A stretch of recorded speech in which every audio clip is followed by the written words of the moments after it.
right. So I'm gonna get started with demo D105. So today is February 9th, 2026, and it is 7:40 p.m. Central Time, and I'm driving on I-10. So for this demo, I'm going to do something a little bit different. I'm gonna talk about the bloopers.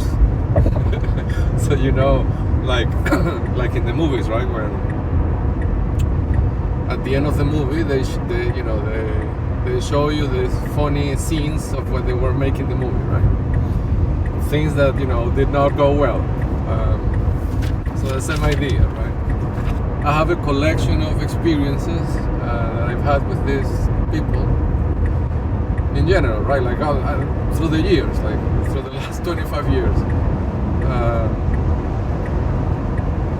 of things that when I look back at them in retrospective, they're funny, right? I mean, they're funny for different reasons, right? And I have a long list, but like I don't have it written down, so sometimes I remember those things and I laugh, right? But today I wrote a couple of them down when I remember them, and over the last few days I've been like writing them down to deliver them in a demo, right? And if I remember more, I will give them to you. So the first one, I'm gonna give you the first one, right? So the first one is a fake phone call, and this is kind of funny. Well, that's why it's a blooper, right? So this was maybe on the year, I think 2022 or 2023, when I was about to go. Oh no, this was before. This was like 2022 or maybe 2021. So this was at the peak of the conflict related to the cold vaccine, right? So this was when it's incredible. I start talking and they come and start harassing me, right, with the cars. So it depends. If I'm not talking, they don't get close. But if I talk, they get close, right? But that means that they're getting the audio through Tesla. It's the only explanation, right? Because I didn't have any cars next to me. But as soon as I started talking, they came, right? Like 5 different cars. Anyhow,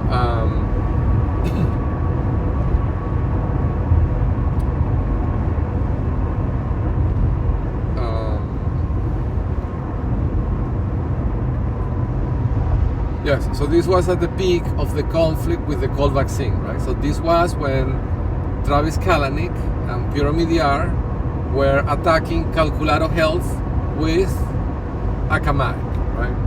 And I developed, this is a long story, I'm not going to get into much details of the technology, right? But I restarted the development of the Monsters vaccine, which then turned out to be the cold vaccine, right?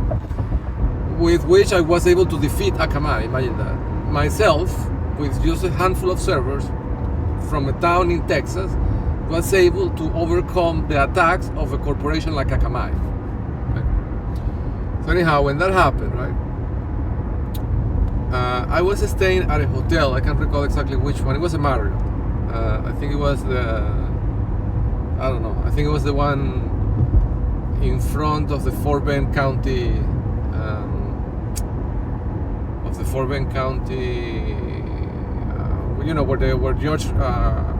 Where the judge with the traffic ticket, Kelly Crow, right? Kelly Crow. In front of that, there is a hotel, a Fairfield is the brand. So I was staying there, right? And this was at the peak of the conflict, and I was in this process of like buying more servers and right. And I knew it was Travis Kalanick and Piero Midyar, right? And this is the part that is funny, right? So this is what I did to try to deter them, right? To try to deter them, I pretended that, when I was in the room, right? I pretended that I was making a phone call, right? And that this phone call was to a former colleague at Google.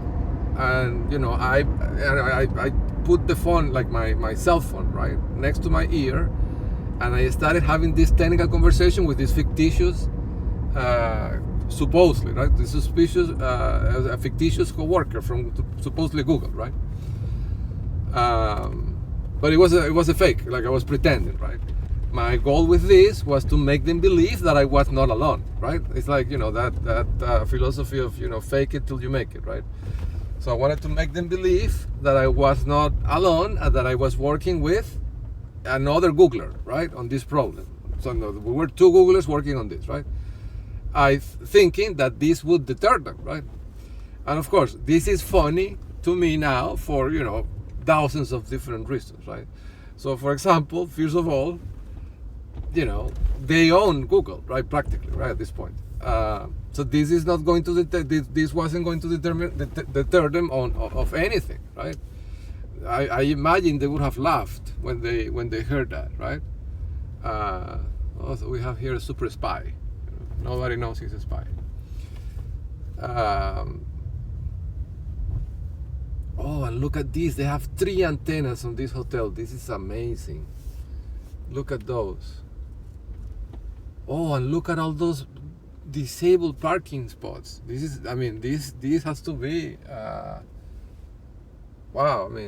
Here I got lucky. I got lost. I was really trying to avoid the traffic light because they were blocking me there, right? But I hit the jackpot. So like they have all this because these disabled parking markers, right, that they have, and we saw one this morning, right, in front of the FBI. So here they have 7 or 8 rooms in a row, all of them with a disabled parking marker, and they have 3 huge, I would say, military grade antennas. Like these are not a small game. This is amazing. And they have it hooked up to a camera, right? So they have something like what I have, I imagine, right? So the camera is next to the antennas. It's the same setup that I have. I imagine it's some sort of, interference system, right? So if they see something movement, now I have to tell you, this vehicle does look official, What is this? Oh yes, oh my God, they have a police officer in here. So this is a sergeant, and it says county, it's SGT county. TW, so Tango Whiskey Zulu 0307. But it says security, I don't understand this. I don't know if it's an official vehicle.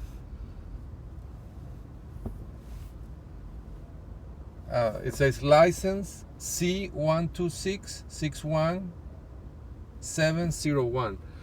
So I guess this is like it's a security company, right? But the branding makes it look like it's a police officer, but it's not. It's a private investigator, right, or something like that. But it's designed to look like a police car. It says "In God We Trust" and everything, right? Could be a retired police officer, I don't know. But this is interesting, right? So this is not really a hotel, this is an operational base, right? And the location, is in this intersection, in the intersection of I-10 and 6, right? It's a good location because it covers the two major roads.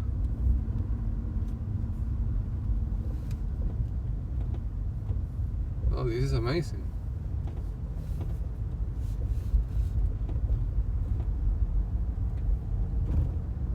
I wonder what kind of business they're running here. The guys on the back, right? The agents are on the back of the property.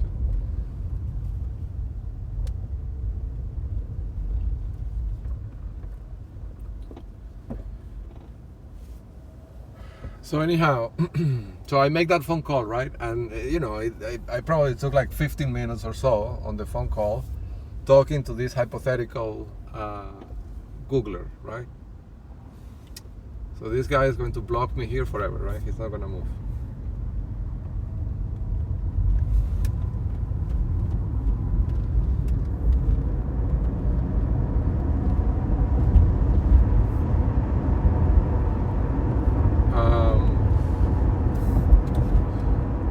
So and I had this conversation about servers, right? And I started talking about clusters and racks of servers, like to make them believe that I had capacity to scale this thing almost infinitely, right? And that I had somebody that was backing me up financially.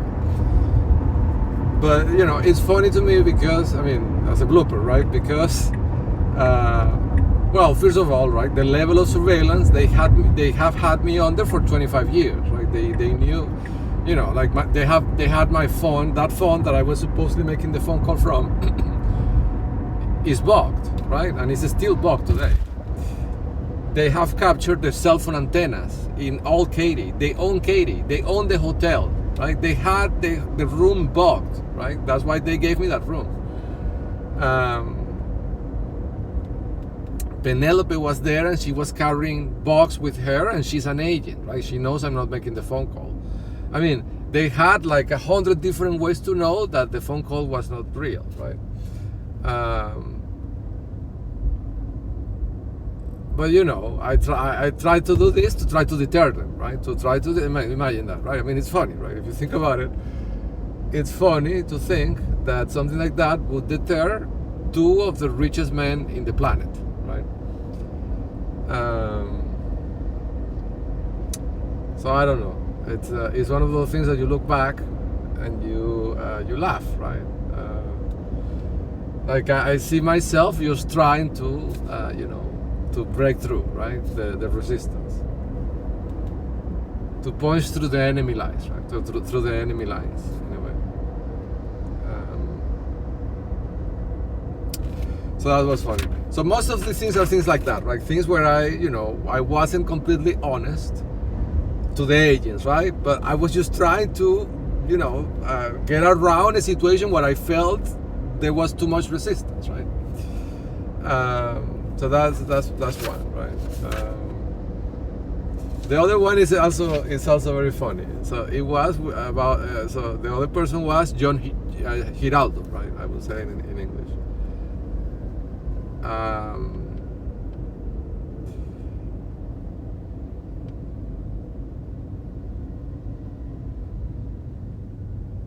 Yeah. So. John, right? So this was right around the time that Nelson Lara, pulled off that ruse to take me to New York to talk to President Leonel Fernandez, to give him a private demo in person, which happened, right? And this was a ruse to steal the cold vaccine from my laptop, right? Which they did in the hotel by locking me out of the room. But so what I did, the blooper part is that in one of those days, John Giraldo, whom I've known for 30 years, like we went to university together, right? Not the same career. He's a mathematician and I'm an electrical engineer.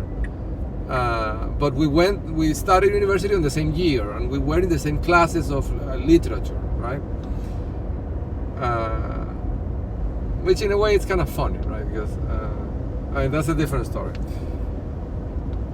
But anyhow, John, right? So he was in this campaign during those days in which he was behaving like Max. Basically, he was mimicking the same TTP that Max. I'm talking about Max Tarasuk, or back in the days, what's his name?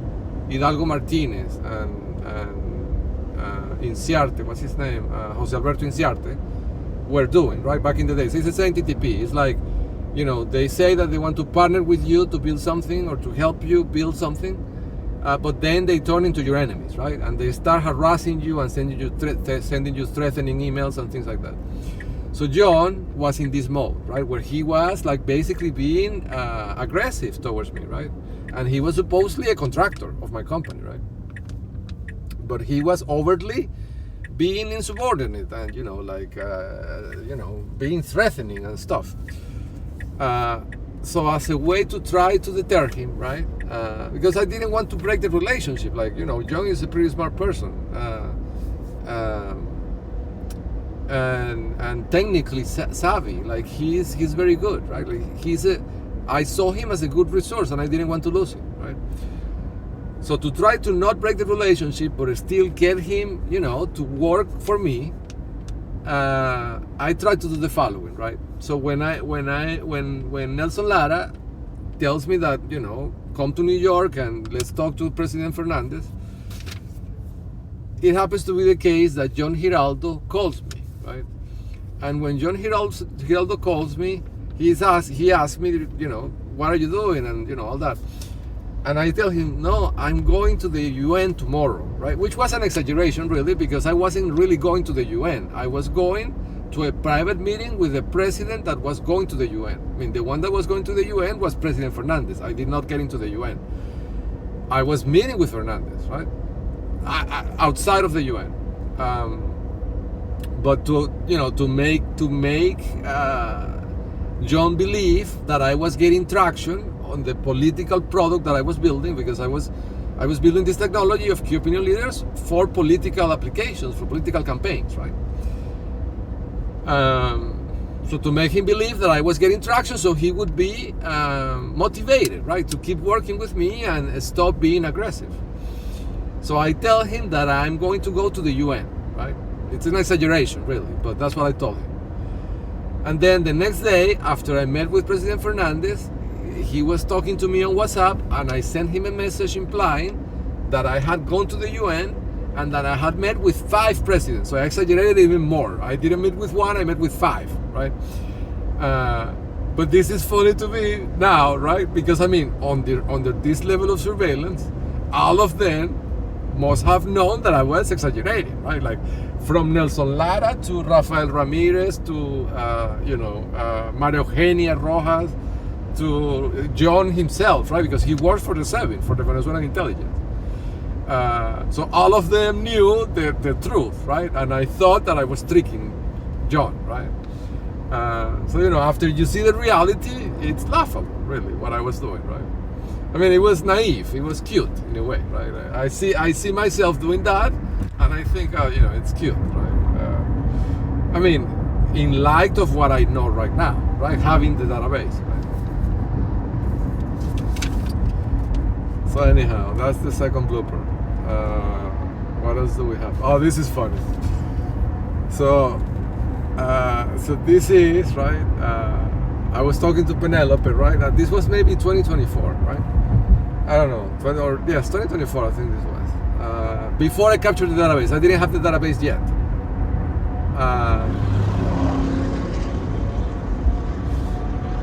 So Penelope. So I'm getting a lot of. I didn't have the database, but I already had the camera system built. Think about it like the precursor of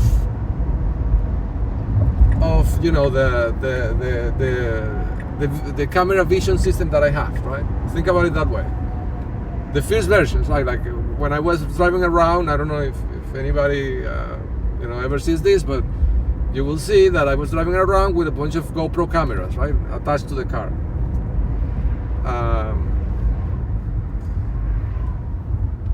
So he's gonna block me again, right?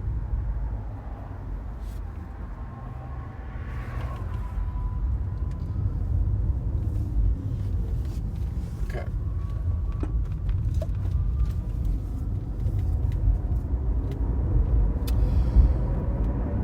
Yes. So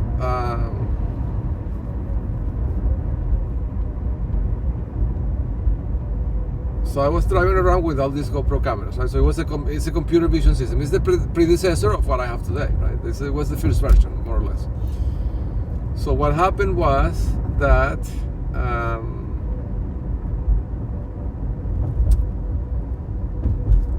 I started developing intelligence, right? Like that. This was, I was able at that point to flag vehicles, to flag houses, like through the use of statistics, right? But I did not have the database, which is one of the major inputs today. But at that point, I didn't have it.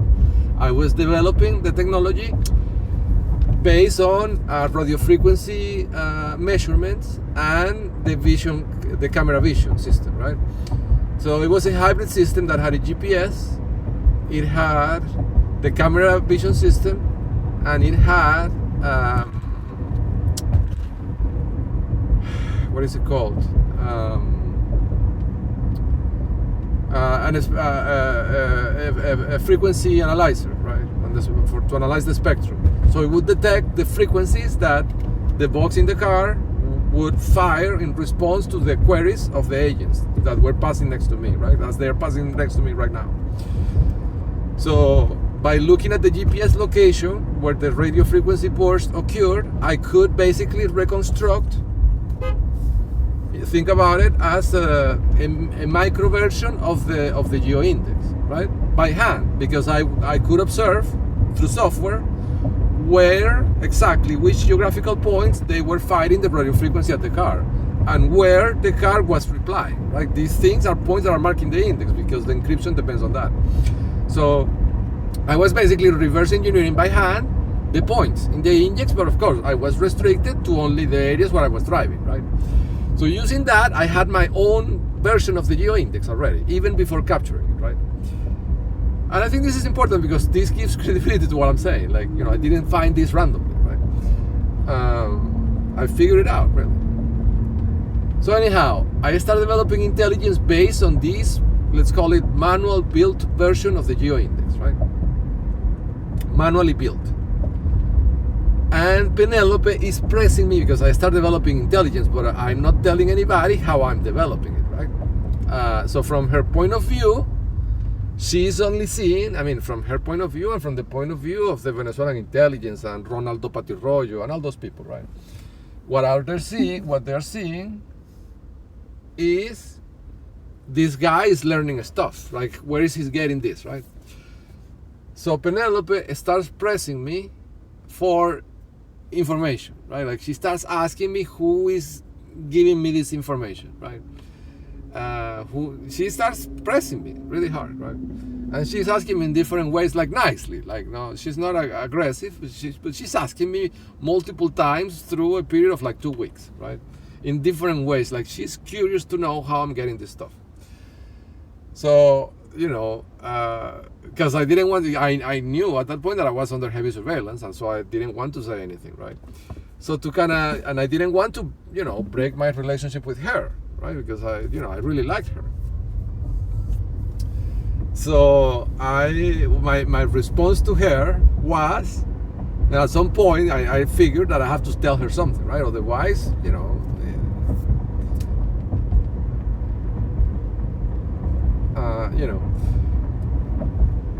So I tell her that the person that is, because she thinks it's a person, right? She's asking me who is telling you these things. So I tell her that the person that is feeding me information is Gloria, that she's helping me communicate because I'm under surveillance, but she's not, right? And when I said that to Penelope, she looked at me with a face that to this day I cannot describe. I don't know how to describe that face. It was a face like of total not disbelief, because she believed me, right? She thought that I was being truthful, but the expression on her face was like her face went blank. Like, I think she lost color in her skin, in the face, right? It was a combination of disbelief with like as if she was scared, you know. And this is funny to me, right? Because, well, what we talked about this morning about Andres and, you know, who potentially could be Andres Espina, right? Or Salvador Mendes, right? Or however you want to call him.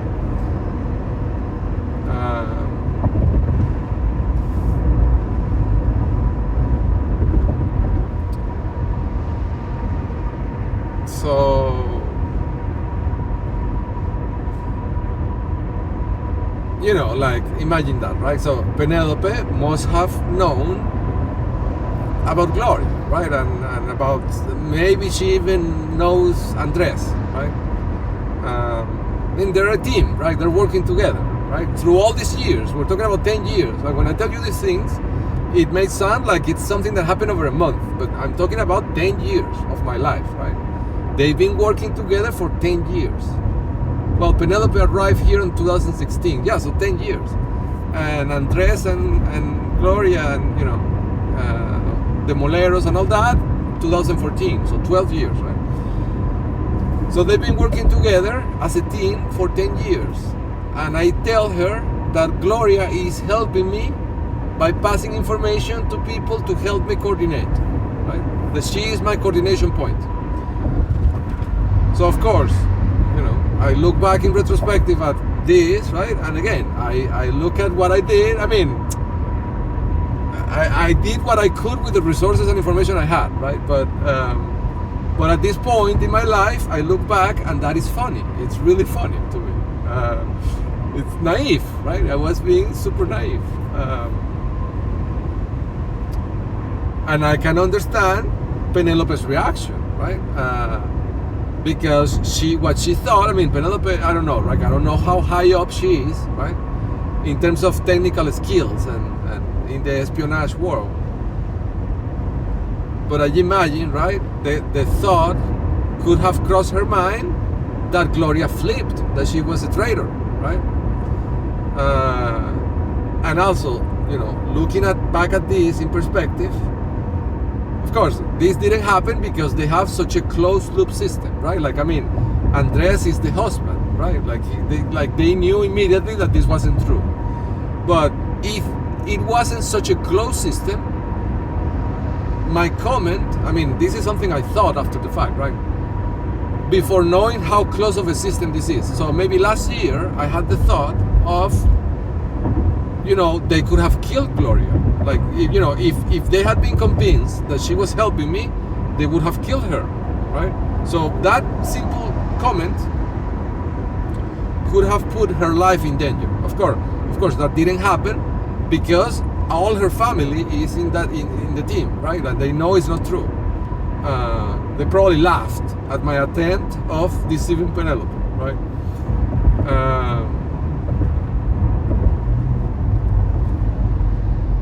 But it's funny, right?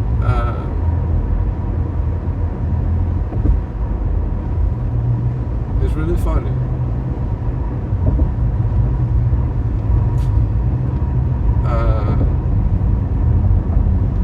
I mean that I try to explain my advancement by saying that it was Gloria, right?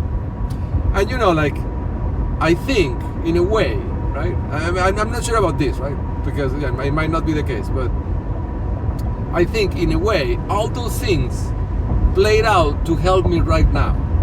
Because I think when I told them, I don't know, like maybe 4 or 5 months ago, that I had developed an informant that worked with Cesaro Cabello, maybe they did not believe me, right?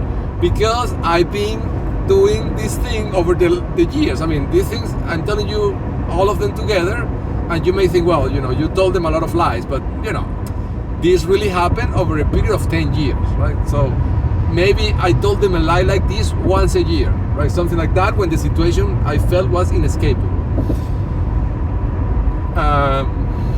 But from their point of view, if they put them all together, they could have been tempted to think, I mean, I'm talking about 5 months ago, right? Well, this is something that he does, right? He tells us that he has an informant or that he has an advantage that will defeat us, but it's not true. It's never true, right?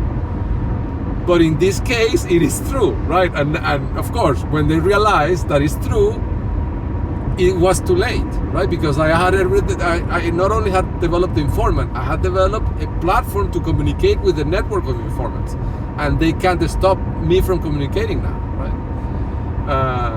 Maybe they did not take it seriously when I told them this in May or June. I can't recall exactly the month, right? But this was months ago when I started telling them, hey, I have informants. But they didn't believe me, right? Because I have said these things before to Gloria, to Penelope, to John. So they didn't believe me, right? Which is funny on itself.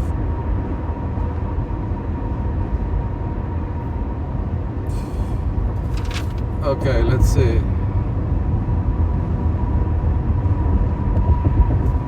Okay, the next blooper. So this is funny. I mean, this is funny, but it's also a little bit.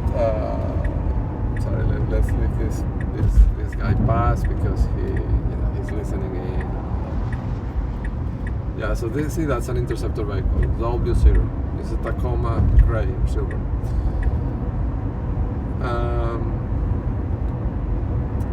So this is funny, right? It's funny, but at the same time, I don't know. I have mixed feelings about this one. So this is what they did, right? I think this was probably maybe 2000. I don't know. I can't recall the year, but it was years ago, right? So I was dating Penelope, right?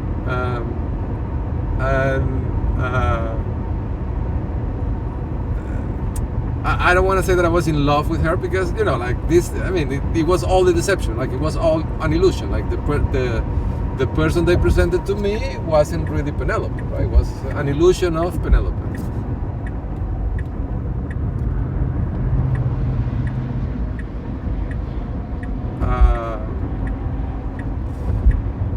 So anyhow, but let's say, right, for the sake of the argument, that I thought I was in love with Penelope, right? My brain believes that, right? So what they did, this was at the peak of the Calcularo Health conflict, right? So this was again with Travis Kalanick and Piero Midiar. Right, so this must have been on 2018 or something like that. I was already at Goldman Sachs. And they were harassing me with a combination of Scott Weinstein and Sinead Strain, right? And Mayur Thakur. And, what's his name? Adam Phillips, I think is the name. So, which is probably an alien, right? Anyhow, they were doing all that, and at the same time, they were harassing me with Penelope, right? In the following way, because remember, and this is why I was saying about the comment about being in love, because I thought I was in love, right? So what they did is that Damon Sachs, the same Damon Sachs that lives now next to Robert Mueller and 200 feet away from my home, right? The same Damon Sachs. Because Penelope was employed, supposedly, right, as the caregiver of the mother of Damon Sachs.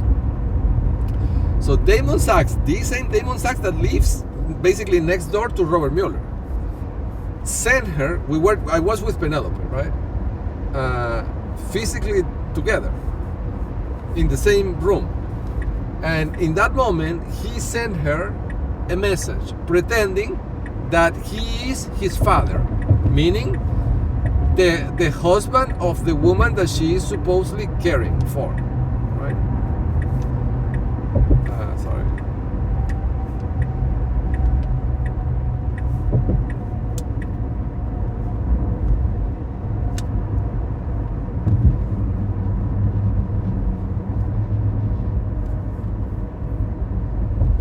In 1,000 feet, yes. Turn right onto Chimney Rock Road. So, and turn left onto West Park Drive. So he's pretending that he is his father, right?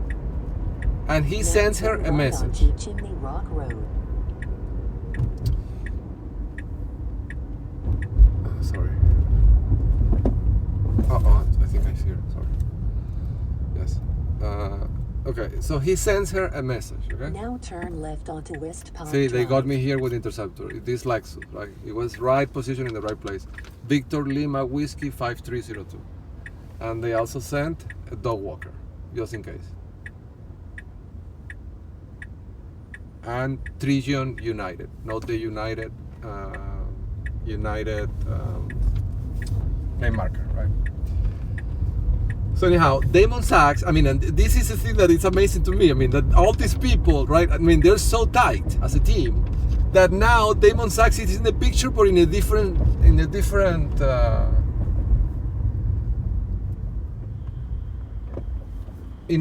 way, right? Now Damon Sachs is a neighbor, right? I mean, these characters are kind of reusable if you think about it, right? Anyhow, so Damon Sachs sent her a message, a text message, when I'm next to her, right? And he's pretending in the text message that he is really his father, which is the employer of Penelope, right? And the message is worded in a way that it's clear that she's having an affair with the employer, with which would be 500 feet, turn right onto Damon South Sachs' Rise father, Avenue. right? Who's a man that is like 80 years old, right? I mean, and this is the kind of ruses that the PayPal mafia does to the technology people Now that turn want to right do onto companies, South Rise right? Avenue. This is horrible. I mean, I don't know if you would grasp the how horrible this is, right? But for a man, right? I mean, I was at that point, I don't know, say 36 years old, 38 years old, I don't know, right? So what they were telling me with this is that, you know, supposedly the love of my life, right? Like, you know, in my brain was convinced that I was in love with this woman. And she was cheating with me with a man that was 90 years old, right? Imagine the psychological effect that this has on a man, right? This is devastating. This is something to turn you crazy, In you know? 500 I mean, if you feet, really turn left. are in love with this Now woman, turn right? right onto South Rise Avenue. This would turn you insane, right? And I imagine, you know, Travis Kalanick and Pierre Midyar and Alec Oxenford and, you know, Fabrice Grinda, like, I mean, you know, the technical adversaries, right, that set this up using the Venezuelan intelligence, but they are the ones that were paying for this, right? I imagine they would have laughed, you know, until they cried, right? Seeing me, you know, seeing my reaction to this, right? So this is funny to me, but that's not the blooper. The blooper is that when this happened, right, my reaction is to to ask Penelope to show me her phone, right?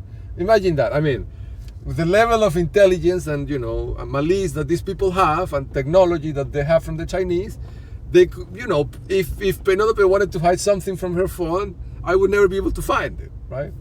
I mean, it was naive for me to ask for her phone, right? To show me her phone. And then on top of that, right? And then tell her, right, that I was going to hire a private investigator to figure out who this man was. Imagine that. I mean, I imagine, right, the Venezuelan intelligence would have laughed about this comment, because this is the intelligence services of not one, not two, not three, not four, not five, but maybe a coalition of maybe 9 or 10 countries, right? And I was threatening them with the private investigator, and they own all the private investigators in Houston. And I'm telling you that because I have the database with the addresses, right? Notably, that private investigator company that is behind the house of the doctor that Penelope was going to marry to then divorce to get the payment. De Ayala, Dr. De Ayala, right? Behind his house, there is a private investigator company, MCO something, I can't recall the name, that is very important, right? So that's a notable one. Anyhow, that was a funny one, right? But yes, so that was the ruse. So Damon Sachs, right, making me believe that Penelope was sleeping with his dad, right, who's 90 years old.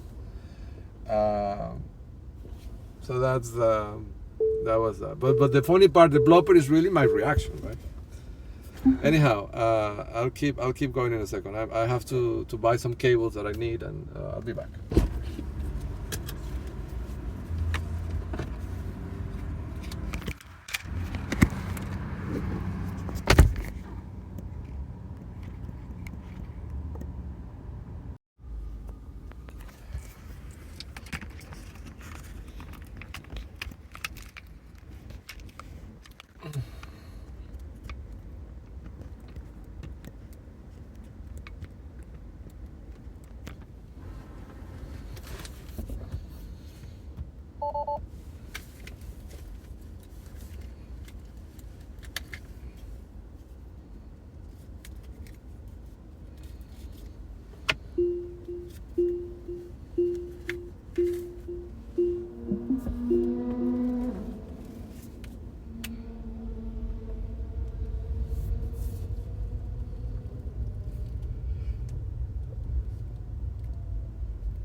well, something strange happened. So I'm on the, next to the. I'm next to the. I'm next to the.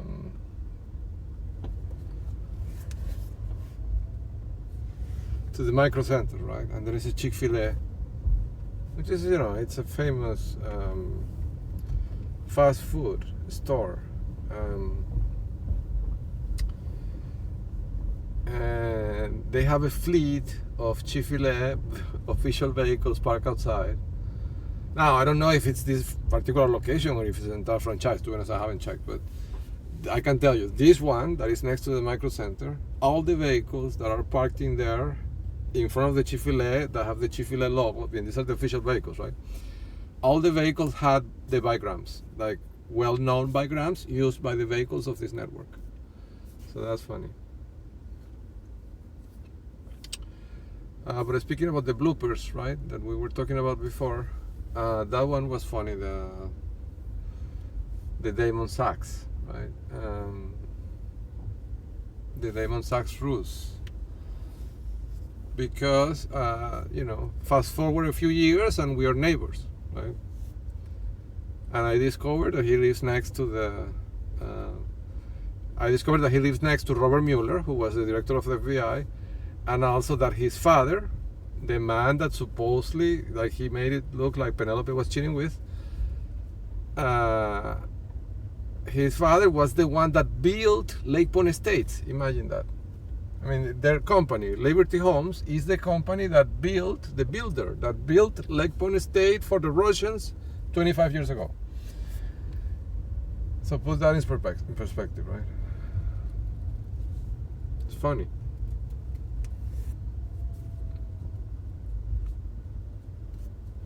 But, this is what I always say, right? This is a mistake. Like, using these high-level people to do low-level petty harassment against me, who, I'm nobody, right? But now that lets me see who they are, right? And what they do.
This is observation, right? So when I was in that area where I was just right now, right?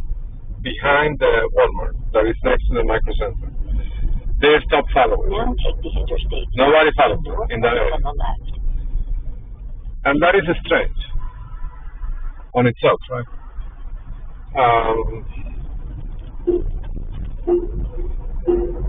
It could mean one of two things from my experience.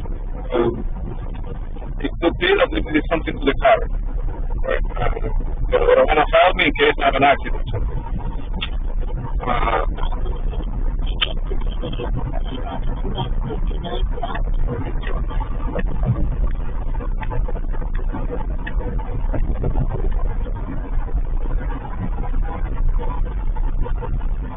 Or the other option is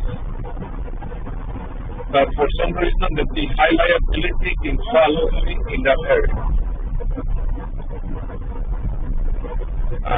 And that possibility, there's two possibilities that are usually the case. One is that, like for example, when I went to the FBI, they don't follow me, well, again they did right with the Santa Claus, but they don't follow me as aggressively as they do in the highway, because they don't want to call attention to the situation in front of the FBI. Right? Like, if somebody is looking at the camera, they might start asking questions like what's going on here, right? So they lower the intensity because of that. Right? They see risk of detection. The other reason usually is that in that area there is somebody that is very important. Like a super high level operative, right?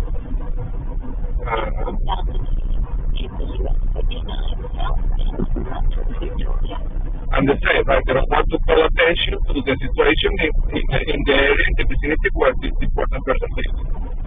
Important for the rest. So, for example, if I was to imagine, like, I haven't done it. I imagine that if I was to drive on the vicinity of the governor mansion, right? They wouldn't follow in that area, right? Because it would just call attention to the government. So that they don't, they're not going to do that. In 1 mile, take exit 121 feet on the right onto West Conway West.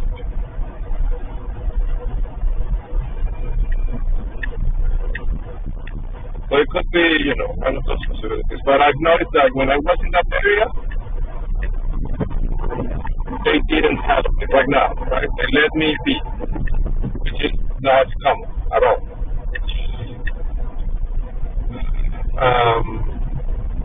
And I don't think it has to do with economic power, instead of financial power. Because, for example, the area this morning behind the DEA, that is a very affluent area.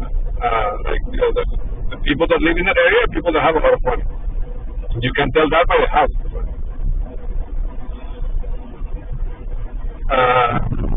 Still, when I did that this morning, they took those people out of the houses. I mean, these are multi-millionaires, right? They took them out to track me with them. And you can see that in the recordings, right?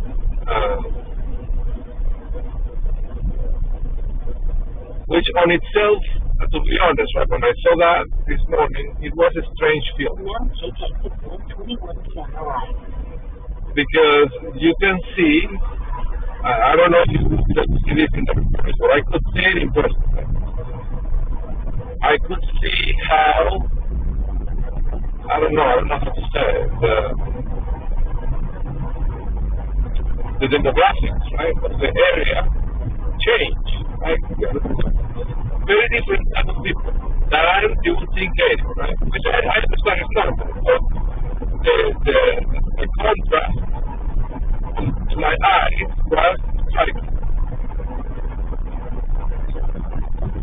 But, despite I guess what was most striking was that despite the demographic changes that I could perceive with my own eyes, their behavior was the same.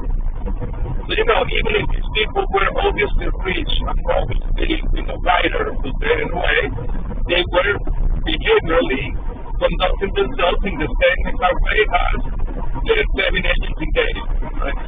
And that in itself was striking. I mean, the level of standardization in the city, regardless of the socio-economic layer of society in which the agent is deployed, they behave the same way. It's amazing.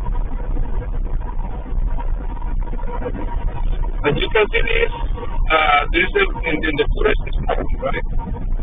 When I was about to get to that structure, that house that looks like a cabin front, like 5 minutes before that, there is a lady, an older lady, maybe 65, 70 years old, you know, marching with her head down, you know, in the same way that they do it on the Queen stage in the Queen Day, right? You know, covering her face with a baseball cap and all that. But this was obviously a very different person, right? I mean, this was a very affluent or, you know, high class lady, right? Probably in her 70s. I don't know. That on itself got me thinking. Like, I mean, if this lady is 70 years old, right? When did she learn this CCP? Right? I mean, and she obviously for her life made enough money to live there. So that means that lady has been doing this for decades. Right? I mean, I don't know, it feels that way. I don't have any proof, but it feels that way. Right? And maybe the reason why she lives in that open neighborhood is because she's been doing this for decades. Right? I mean, there's something deeper in that I can't grasp today.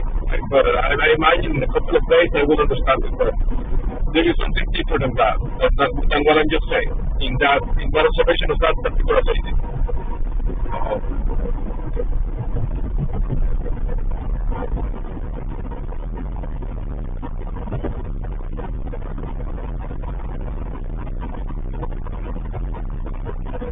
I don't know, maybe it's the fact that, as you perceive that's the case, that woman has been watching this paper for decades. That kind of in itself confirms that his remains Claro. Like this wasn't built by Claro. I think that's what others think, right? That woman there this morning kind of suggests to me that Claro inherited this, he didn't build it. This is older, this is the days of these people.